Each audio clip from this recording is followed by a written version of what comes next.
Mayhem Hunt podcast. Do we do episode numbers on this, or do we just do we just call it recaps? Yeah, we just call it Hunt Recap. Hunt Recap. All right, so this is Idaho Hunt Recap. Idaho 2024 Hunt Recap. Yes.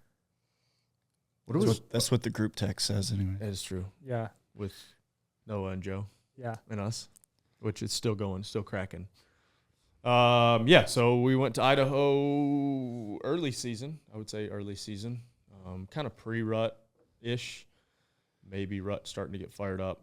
To Idaho, near-ish Cascade.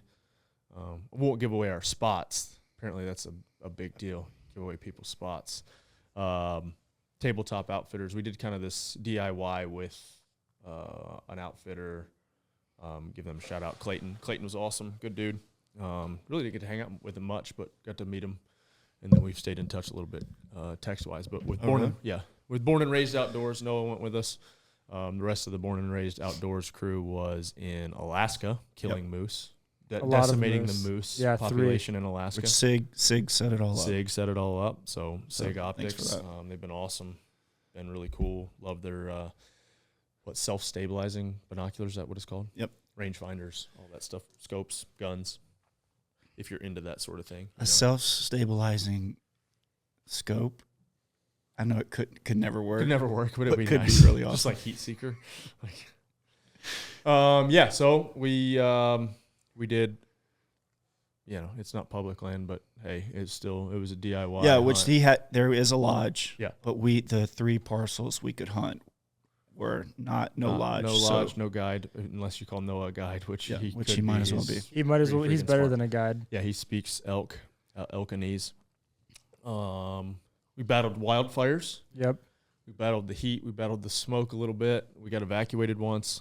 We were in a wall tent, which was really cool. Didn't shower for 5 days. It was awesome. Bird didn't like that part. He had a spa day one of the days when he had to take the meat and head back to town. Had like 18 If you call Cokes. Getting coffee. You had two coffee runs. How many Cokes did you drink? A few. You stopped at In-N-Out twice? In-N-Out twice. One was for y'all. Which he didn't get enough burgers for everybody. If you're coming back to civilization, why not? Yeah. Should we start from the top now that we've previewed what happened somewhat? Yeah. So when we showed up and we're trying to back up. How far back are we going? We're going way back. So we get to Idaho. Oh, I thought you were going to say like 4 a.m. We got coffee concentrate out of Buffalo Brew. You want to go that far back. No, I didn't. Yeah. It happens a lot at Buffalo Brew. Scott, every time we have an early morning trip, he's like, I got us coffee. And I'm like, sweet, dude. And I go to drink it, and it tastes like bitter, the most bitter thing you ever put in your mouth. Well, it turns out it's the concentrate before it's not ready, basically. So they have to put 3 gallons of water in it still to make it cold. You should text Watkins on Wednesday. No, we leave middle of the day. In the middle of the day. Perfect. Dang it, ruined it. All right. So, yeah, Scott gets us very concentrated. Did we end up going to 8th and Roast at the? Yes. Yeah, so we went to 8th and Roast. If you're ever in BNA Airport, 8th and Roast is pretty good. And then I think they have like a barista parlor maybe. It's another Nashville local spot. So we get to Idaho. It's really smoky when we get there. Real hazy. Hot. We didn't know about the fires, right? I knew about the fires. I didn't know about the fires. We had no idea. When I was e-scouting, I saw that there were fires around there. Yeah. Right. So we actually, I learned a ton. Did you watch that video, that Born and Raised video, sidebar, about e-scouting? Yes. It was pretty good. Yes. So it's with Onyx, in partnership with Onyx, but really good. So we then went to In-N-Out while we were out there. Went to Walmart, met the guys, got all of our stuff. I wonder if we ever used that aquarium. He wanted an aquarium for a water crossing shot. I don't think we did that. No. Well, they kicked us out of where the water was. That's true. We packed all this stuff, like extra tents. We packed water, filtration stuff, and then we had a pretty good camp where we could do a lot of that stuff. We had meals, too. We didn't know. Noah brought the Blackstone, so we had that. We didn't have to use the MREs. Didn't have to use the MREs, which we still have. In my suitcase. In your suitcase. Yep. Yeah, we probably could ask a few more questions. Sounds like Bird. Sounds like the person who was in contact with them. Wait, y'all were on every call as well. And he kept saying, are there any more questions? And all 3 of us would just be like, no, I think we're good. Ben, do you think you could have survived on that trip? There was Wi-Fi. We had Starlink. Of course. Wi-Fi, I'm good. No what fair about, life. What about? No, we didn't. We could have gotten Fairlife. What about pooping outside? That's fine. Okay. Yeah, I thought sometimes I you do that needed- just for fun. I thought you needed a toilet.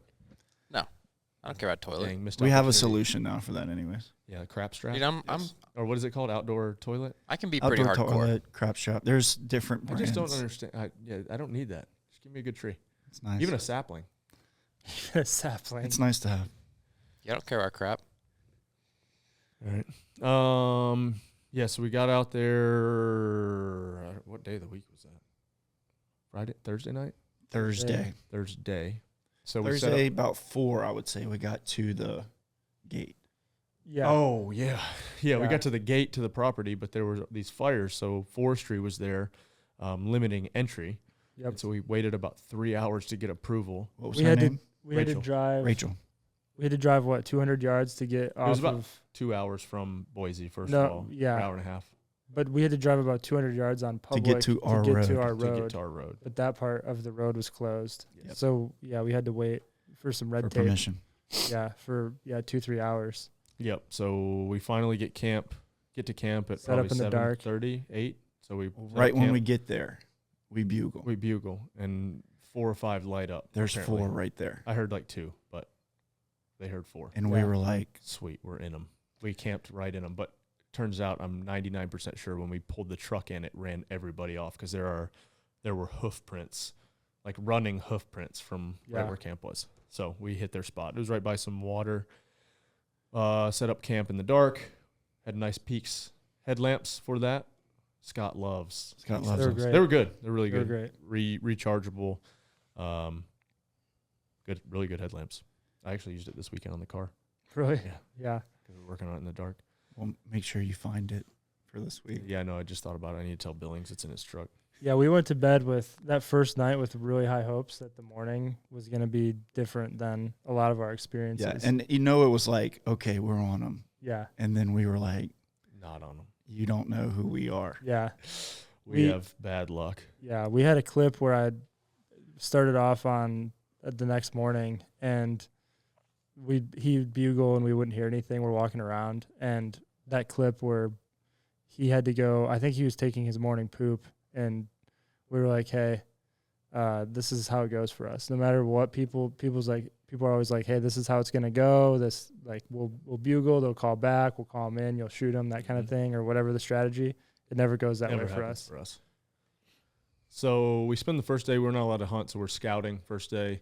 But the first morning we went out on foot first. Yeah, we did go out on foot To first. Did we try ever to hear just anything? see where those. No, we No, didn't never hear heard anything. We were just anything. calling and listening, and And after Uh, that, which I guess that was like an hour, then Yeah, it was something I guess we're not very used to. riding around in the truck. Yes. Yeah, well, there. So, it makes the most sense with where we were at and how much access there was. There were these logging trails, pretty well maintained. I wouldn't take my truck through a lot of it, but Noah didn't. He didn't care. He would just, a lot of scratches on the side of the truck. he said it's a hunting It's truck. a hunting truck, but it's a nice hunting truck. And so we rode around all afternoon after that, right? Yeah, pretty much all day. All we, day. We We probably broke for lunch. Noah but called probably 285 times. No, probably about 485 times. So we got in and out of the truck probably 265. yeah. Well, you get to the point where it's like I'm not even going to go. Yeah, Yeah. yeah. I felt And that's bad, the but- one where it hits too. You Yeah. just know. And so we didn't really hear anything all day, right? Until that evening we were driving. Joe saw Saw a the big bull probably 50, 60 yards. I wonder if it was actually fast forwarding eventually the bull that we got to. But anyway, so we see a bull. We kind of try to come back and just see where he's going and what he's doing. He didn't really like bust out of there, but he didn't like what was going on. We kind of went around the corner, came back to him and just kind of watch him for a minute and see what he was doing, call to him. And he just wasn't really responsive. And so we saw him kind of go up out of this draw across the road that we'd just come in on and then up over a hill. So that was pretty much day one, which was more of a scouting day, or was a scouting day. We weren't supposed to hunt until the next day anyway. Yeah. So with that, question, riding around all day, agree with it? Don't agree with in it? the circumstances we were in, yes. It's like if you I were- would have loved to have a bike or something a little bit more quiet to do it. but that's a lot of logistics. That parcel and a was lot of, about 20,000 acres. with roads everywhere. Yeah. So to do it again, so say you don't have Noah, it's like, okay, Are we driving out there or are we flying out there? We have a vehicle. Our vehicle that we can bring stuff with? We have a rental with no question insurance. No question insurance, and I'm in. We're going after it. And brand new 20-acre parcel. You've never seen. You've e-scouted. That's it. From now you have on. bikes? Like e-bikes or something? You have whatever. From now on, because usually we just say, okay, we're going. And we go out on foot. Which we're going to get there, but would you attack that property the same way, knowing what you know now? I think it all depends where you are, though. Because so where we were, there wasn't the opportunity. We didn't have those huge ridges to glass. To glass. There was no glassing. You couldn't glass pretty much. And why else? There's smoke everywhere. There's smoke everywhere. And so for that property specifically, it made way more sense to do what we did than what we would normally do is glass, find out, then almost move in. Or you're calling from a few spots, but you're not going to call. If I have 50 Noah's times. calling abilities, then yeah, absolutely we're. Yeah, their style is definitely different. Yeah. They are all about calling. So they They're don't not care. gonna make a play, which is more efficient than what we do. Yeah, or they're have not done in the stalking. past. They don't even care how many people's in your group. Nope. They're saying, okay, If we can get 'em to I'm talking respond. to this bull and I'm calling him all the way to me. Yeah. I'm not going after him. Much. You'll go. To an They'll go extent, after him. yeah. Yeah. If the wind's right and the terrain's right and we know all that. Well, stuff. it seems like they'll go after him just to close distance. Mhm. But once you get 200, 150 yards ish, it's like, okay, he's coming to me now. Yeah. Which we've done that. I Yeah. think last year we did that a couple times. Really, when we had that bull working with us, there's We just tried times in the to. middle of the day where they're not responsive. They don't hunt those parts of the day usually. They're just like, screw it, Yep. which is fine. I kind of like the slow creep, the stalk part of it. It's not real conducive to elk hunting. Yep. We've had a couple opportunities, honestly. And I would say that our opportunity later that next day was partly. it was because we were hunting in the middle of the day. Yeah, exactly. So fast forward to the next day. What did we do that morning? I was just editing this because I couldn't remember. We had 3-4 hours because Noah had to leave at some Mhm. point. So we did the same thing we did the day before. Drive, get out, call, drive, get out, call, drive, get out, call. And there was one time we thought we had a response when you disappeared. We were on this road. I don't think it was actually a response. And then you come back to the truck and then we went back to camp because Noah had to go pick up Cal. Nothing happened that morning. Yeah. Absolutely nothing. So Noah has to go pick up Cal. What was it that Noah or Cal had won some? It was like a film contest for born and raised. Born and raised, and so we get to meet Cal later, which is awesome. And so Joe, we talked Joe into staying. Joe wanted to stay. He didn't need much coaxing. He didn't want to drive for 4 hours. He didn't want to drive for 4 hours. So Noah goes to the airport. We take Joe. We take the rental. And we go back to the spot where we'd seen that bull yesterday. So we're like, let's just look down in the straw, call around a little bit. We call, don't hear anything. See a giant wolf track, which was kind of unnerving where you're like, which we might have heard wolves the one night, but not sure.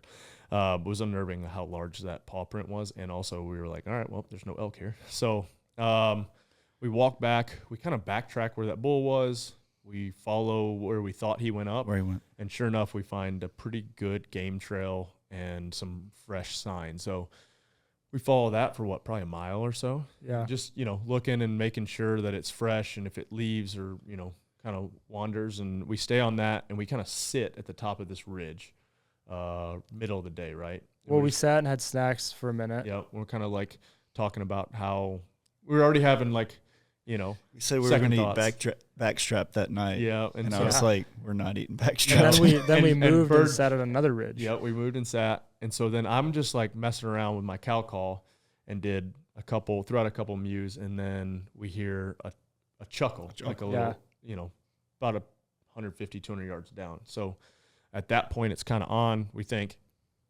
Joe gets behind me. We find a good spot. Bird and Joe, you were kind of were you guys together? Yeah.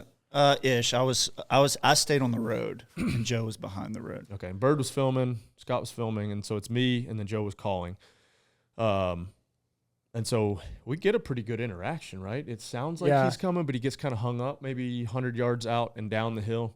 And then after a little while, it seems like he's moving out. He would respond, but he was getting quieter and quieter. Yeah. And so that's why we went down. We make the executive decision, as me and Scott always do, to just go after him.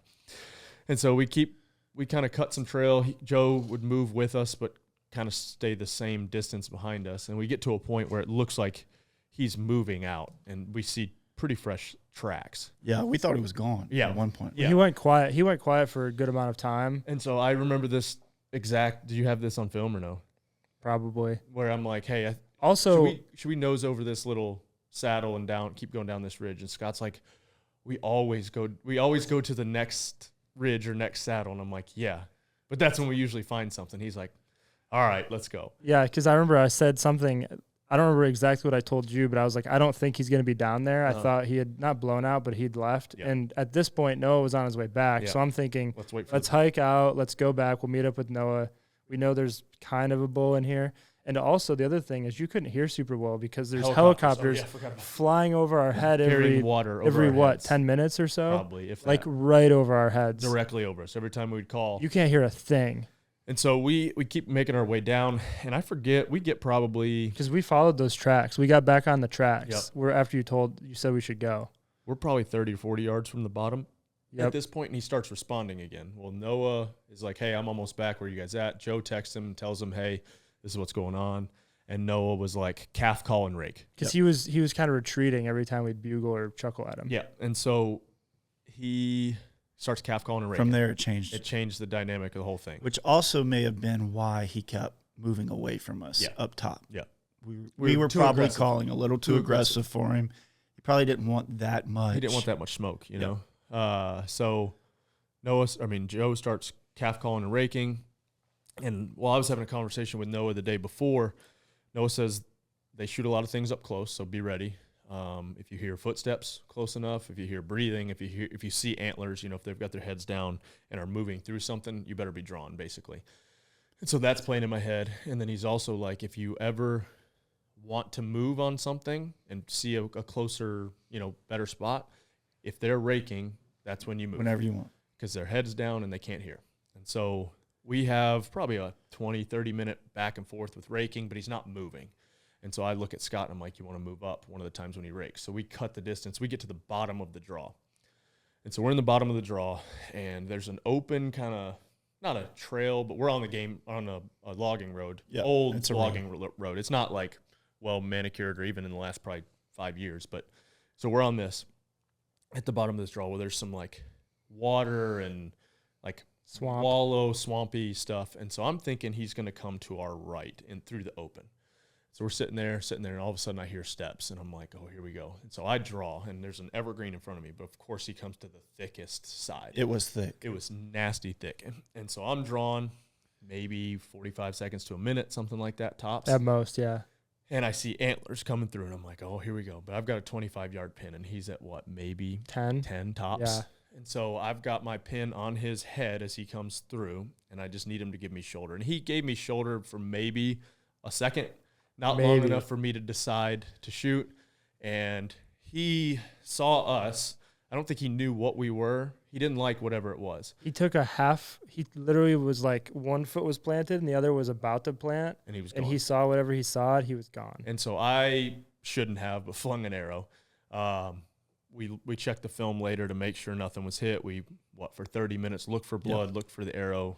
0 blood, watched the film, shot over his back. As he ran. It was a prayer shot, shouldn't have done, but also like it was a reaction, really. Yeah.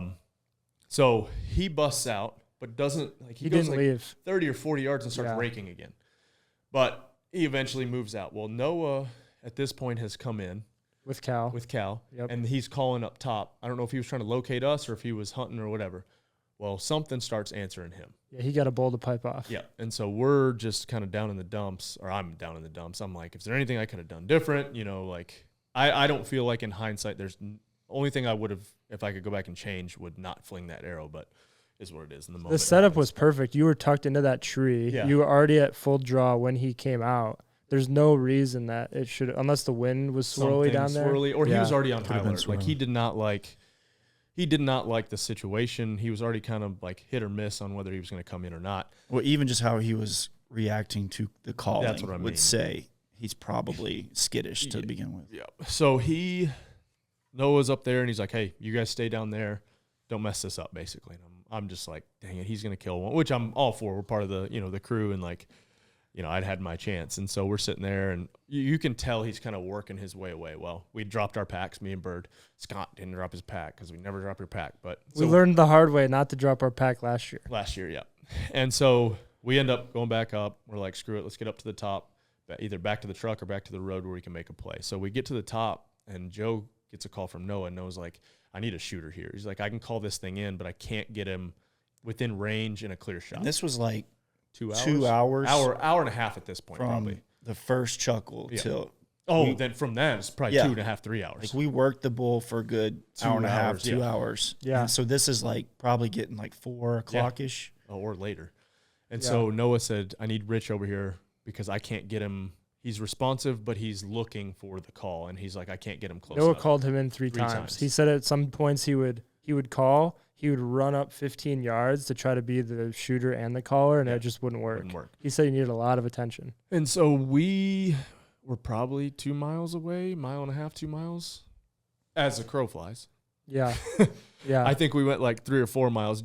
Noah dropped us a pin. Well, yeah, I think from that bottom Oh, we were like 4 miles. to definitely where we went was But it was thick, plus 4. nasty. Like we got to a point too where there's a giant like rock that we can't go around. Joe We had to go said up and over. when Noah first said I need a shooter, he said Noah dropped me a pin, and so we can go over there and you can be the shooter, but it's a poke. yeah, he well, goes. and he Noah's goes, like, I don't think Noah wanted to go. Joe did not want Joe to go. was Joe was like, like, it's a bit of a poke. Are y'all And we're sure? like- Are you sure you want to go? and we're like, yeah, we're going. Yeah. And so we trekked through the woods, a good up, down, through, over, under. It probably wasn't the best route, but It was the worst route. We went up Yeah. and down multiple times. Which, yeah, But yeah, I don't know if there wasn't a great route to wasn't go. a great route. No, But we're in anyway, a bad so We didn't have time to like put a good route together either. and so I had my release in my pouch, unzipped, but Yeah. it had worked the whole time until this point. I looked down and my release is gone. So PSA, make sure you have an extra release. So I had my extra release, Or two. although I had been shooting a 3-finger release. This was a 2-finger release. Turns out it's all right. But anyway, so luckily I have that extra release. We get over to Noah. The best part of the whole deal is like Cal's there at that point. We kind of like, hey, what's up? But Noah's like, all right, he's about 150, 200 yards down here. He's like, we're going to go down here. We're going to locate him. When we locate him, we're going to set you up. When we set you up, we're going to kill him. You're going to go down here and kill him. And I'm like, dude, you don't know our luck. Like that's not the way any of this is going to go.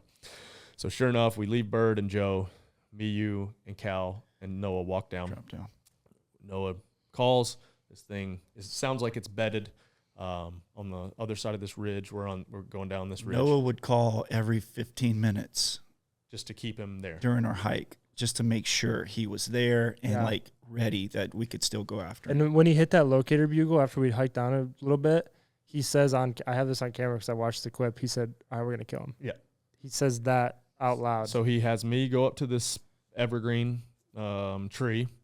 He goes, it's a ridge. It ridges down a little bit, and then it saddles, and then kind of does a quick little rise, and then goes back down again. So he's like, all right, you're going to go in that tree. I'm going to call him in, and you're going to shoot him and kill him right over this saddle. I'm like, sure, dude. And sure enough, we're sitting there. I ranged. we were at that tree for like 30 seconds. tops. Because you didn't have you didn't have time to No. have anything ready I yet. ranged. I obviously put an arrow in, ranged the stump, and it was at 51 yards. So I set my top pin to 51 yards. Sitting there for a second, all of a sudden Scott goes, "Here he comes!" I see his feet, and I'm like, "Oh crap, he's closer than 51 yards." And so I dialed it to 30, and I have no idea why I dialed it to 30. And we've talked about this before. From that point on, I don't remember anything until I hear the thwap of the arrow, and when he turns, I could see blood. And so thing walks right across, and you watch a ton of videos and you see a ton of videos, and they're like, call to get him to stop and then shoot. I had not practiced that, and I'm already a little bit of like shy from that previous one where I should have just pulled the trigger. And so as soon as I saw shoulder, I let an arrow go and hit it about as perfect as you could hit it. But it turned. As soon as it hit, it turned, and Noah starts calling at him. So it kind of freezes him up. He runs up to the top of this hill, but I could see blood coming out of his right side. He was quartered to us at about 30-ish yards, slightly quartered to us, hit right behind the shoulder, went right outside, hit both lungs. And so it's kind of cool on video. You know, you just don't know. And so I'm like, I hit him good, I think, but a little back. I think I said it on camera because I saw the wound on the outside. Well, then, like, you could kind of see him getting lightheaded and do the sidestep. Yep. And I'm like, celebrate, not celebrate. Silently. Celebrate, not celebrate. And then once he kind of, like, noses over, we know that he went down, and Noah goes a little bit crazy. We all went crazy. It was awesome. So it was cool to have that, like, everything. Learned a ton, but it was cool to have that whole process, do it exactly like he said, and him being so just sure of it. This is exactly what's going to happen. That's exactly what happened. And it wasn't like he got lucky with a prediction or something. He just knew exactly how that elk was going to act. It was crazy. And, So say the hike to get there. Yeah. People who never been on a hunt, Western hunt, they don't know what fitness level it takes. You know what I mean? Like that was one of the worser, if that's even a word. Worst. Now. That's one of the worst hike. Even like the one last year at Sam's was probably nothing compared to that one. Oh, last year at Sam's was nothing. This year it was about par for the course for us, honestly, the way we hunt, our style of hunting. Yeah. But you honestly could speak more to that because last year you were doing some of the stuff, but you weren't doing it as much as you had. Yeah, not the volume I've done this year for sure. Right. And so you felt like different. I was fine. Yeah. Like it was I was tired that hike. But you could, if you had to go make a shot, you could go make a shot. Yes. For me, it was like, yeah, we're going to make a shot. But like to see, and also to see the difference, like Joe does a lot of CrossFit, but for him to be like, I don't know if I want to go over there. There's still a difference. Yeah. Like, so for me last year doing Everyday Hero or whatever leading up, there's still a difference of a little bit longer, grindier stuff. 20-minute AMRAP, you know, that's lifting to things we've been doing. Yeah. You know what I mean? So I would say it definitely helps, but because there's also the after part of it, because like it's the 4-mile hike to get there, which in this circumstance, we were hunting with 2 different groups. If you're by yourself, you may not have that, but you still have to be fit enough or in a state that you to be able to take a good shot, which you still had to hike down to get position on the bull. You know what I mean? So even when we got there, it wasn't over. No. An example, if you didn't have 2 groups, would be it's like you have1.5 hours till last light, and you spot a bull that's very gettable, right? On like the opposite, you glass a bull, and you're like, let's go after him. And you're low on, because we were low on time because this bull was only going to stick around so long. That's why it was such a hurry. So it's basically a time-based get to the bull situation. So that happens plenty when it's just one group, I would say. And even because in this situation, light was getting low. Yeah. No, so we had to get there. The wind was going to change, yeah. We had to get there at a certain point. And there was a few times when like Joe stopped. You know what I mean? So like it does matter when you're doing it. Like I would say like. Well, there's even points where you're like, is it even worth it? Are we going to make it? Like once we get over there, or this sucks. Like there was some nasty, we're on all fours basically at some points. You know? Yeah, it was bad. It was definitely rewarding like to work that hard.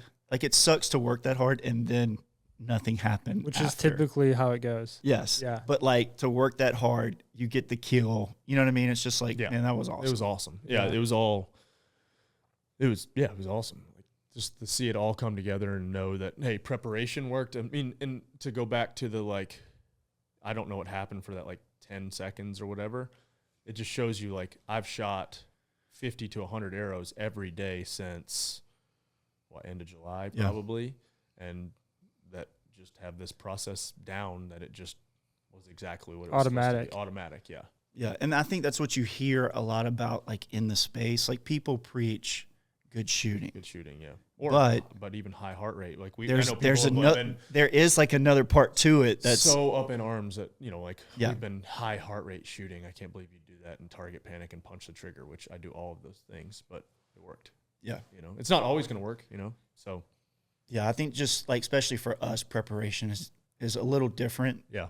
than some people of what we do, but it's just as important. Like in this situation, it shows it that we could have easily, like going up once we went up the hill and got to that road, we could have just been like, this ain't worth it. There's no This way is the we're going worst. to make it. Yeah. Yeah. Yeah, no, because then we came down off the road and then went back up to the road and then went back down the road. So, yeah, and then, the hard part too is we stayed for 2 more days after that and helped Noah. And then the wheels were falling off at home, so I ended up having to bail on them, which I hate that. I hate to see things through, but they were super they were awesome about it. They're like, family comes first, which is cool to, they say that and we say that, but to know that it actually is real. We had a pretty cool encounter with him. Before we get to that, you skipped the thing about your bull. Oh, it's another 5x6. No. It was the same bull that. Oh yeah, sorry. Yeah, I don't know if we want to ruin the video. I think it doesn't matter. Okay. We can say so it turns out, they're like, we didn't really think about it, but it was the same bull that I'd missed earlier. Yeah. So 100% we know it didn't get hit, which we saw in the video. And then 2, it's cool to kind of have redemption on that bull. Yeah. Knowing that he got away. We watched it. We're watching the video, and Joe was like, "Yeah, man, that one the first one was big."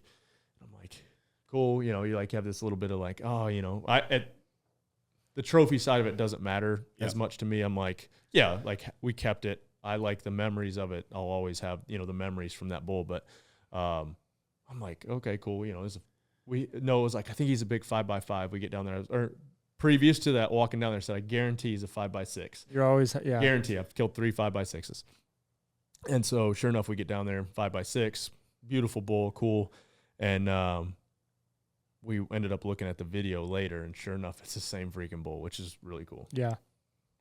All right, now go ahead and skip ahead now. Yeah, so we took the next morning kind of off. Because we got in late-ish, and then Noah. Oh, that was the day we had to move properties. We went to a different property to kind of like scope it out and just see. Well, in the process of scoping it out and calling and doing all that stuff, we bumped a bedded bull. Did we? Yes. So he locator bugled, it responded. He was pretty sure it was bedded because of how it sounded.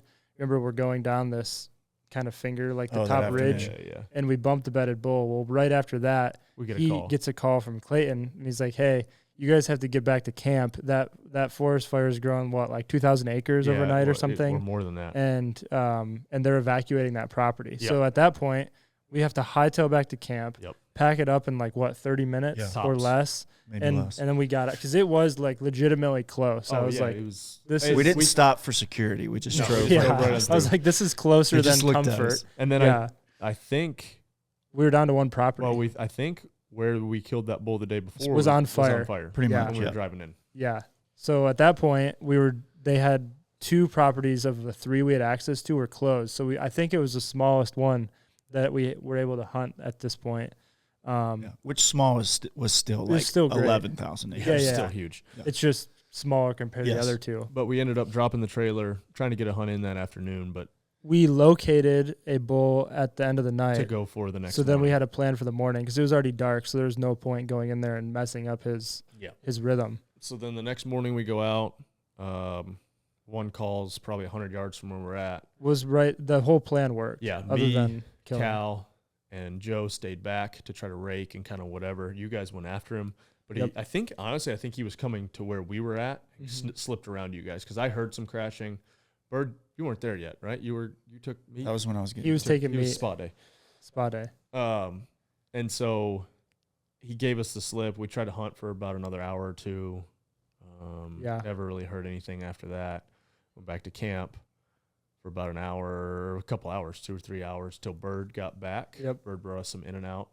Yep. I kind of went out on a little like lone mission. Almost got turned around a little bit. Make sure if you're Onyx and you go by yourself that you've got a little, you keep up with your trail, your pins, and you mark camp. Which we'd moved the spot, and old camp was marked. Yeah. So I could have gotten there in the fire.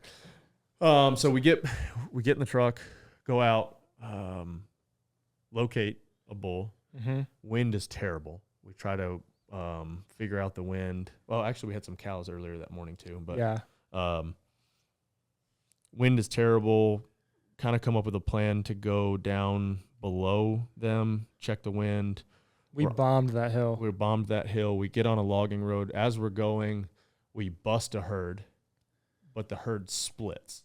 So one herd goes, part of the herd goes below us, and then this bull, I think, gets kind of like scared / trying to figure out what's going on. Well, we're on this logging road, and so Scott and Noah drop below because he's kind of down here, and so Joe and Cal are here, and me and Bird are over here.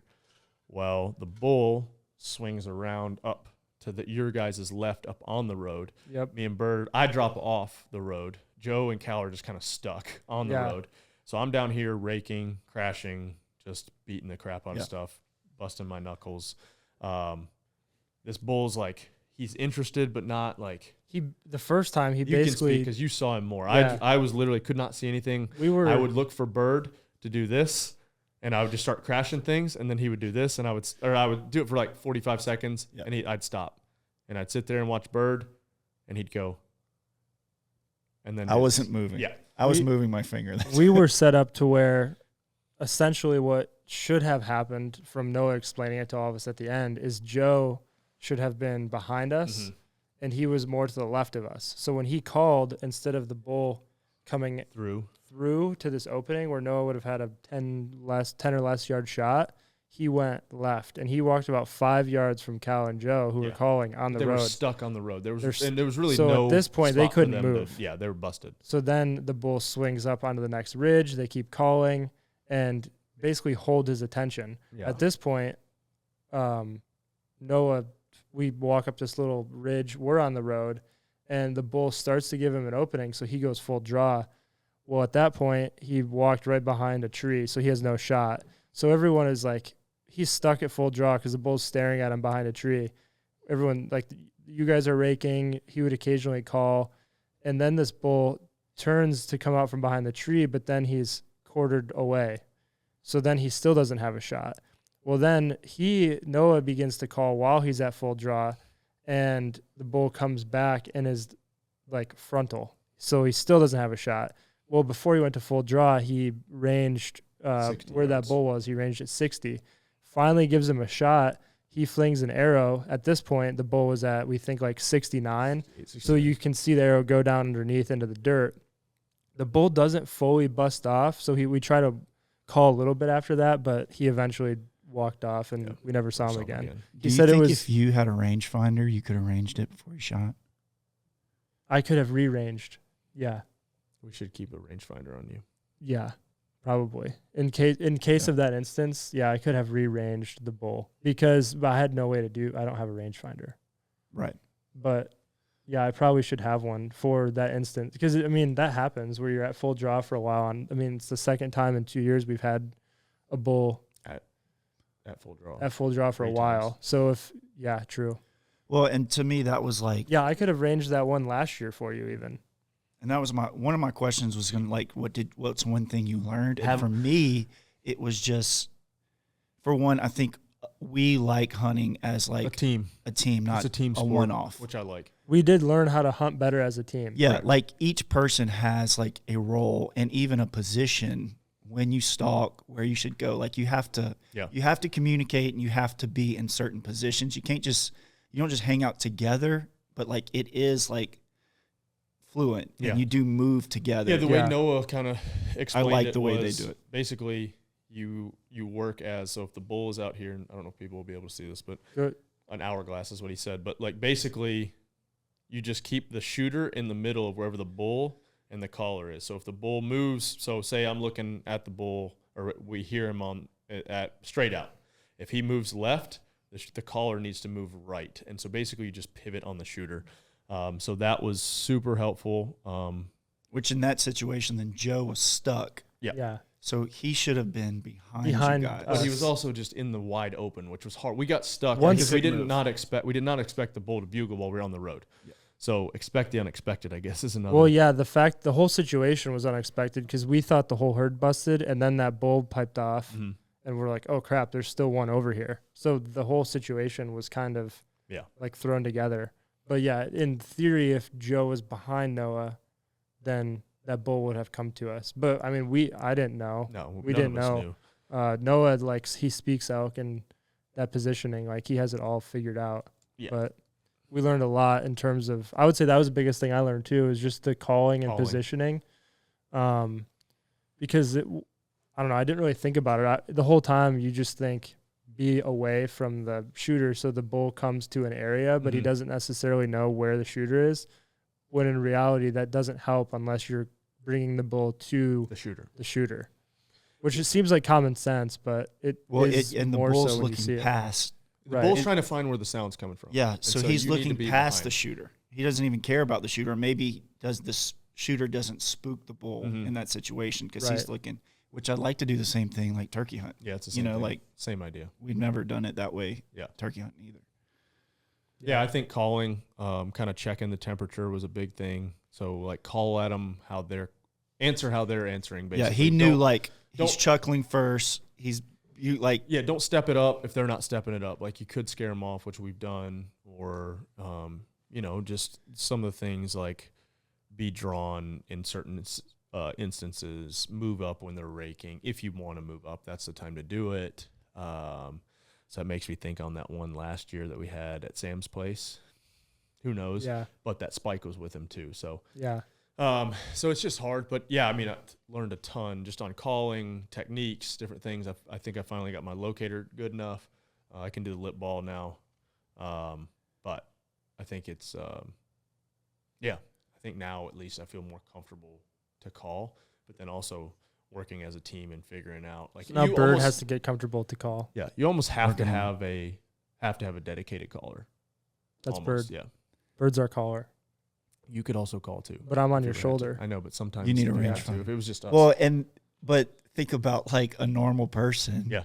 Who they've trained all year. They're spending however much. Some people don't want to just be like, take one for the team to call. Yeah. Yeah, I mean, you can direct your calls though. Yeah. Direct them behind you to where it sounds like it's coming from behind. There's those types of things. I'm not a professional with that. There's a ton of good. We listened to that Remy Warren podcast, which was good about.